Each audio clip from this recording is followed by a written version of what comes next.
আসছে বাজেটে শিক্ষকদের বেতন ভাতা বৃদ্ধি করা হবে বলে জানিয়েছেন পরিকল্পনা উপদেষ্টা ডক্টর ওয়াহিদউদ্দিন মাহমুদ। পাশাপাশি শিক্ষকদের দেনা পাওনা মেটানো হবে বলেও জানান তিনি। রোববার শেরেবাংলা নগরে জাতীয় অর্থনৈতিক পরিষদের সভা শেষে ব্রিফিংয়ে এসব কথা বলেন তিনি।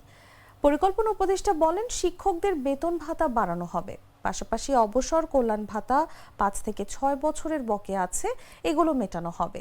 সেজন্য আসছে বাজেটে পরিচালন ব্যয় বৃদ্ধি পাবে। আসছে বাজেটে শিক্ষকদের সুযোগ সুবিধা বৃদ্ধি করা হবে জানিয়ে ডক্টর ওয়াহিদউদ্দিন বলেন, আমি যতদিন শিক্ষা উপদেষ্টা ছিলাম প্রতিদিন আন্দোলনকারী নেতাদের সঙ্গে বৈঠক করেছি, কিছু দাবি দেওয়ার কথা শুনেছি, সবাই বঞ্চনা ও বৈষম্যের শিকার হয়েছেন। আশা করব দ্রুত সবকিছু বাস্তবায়ন করব।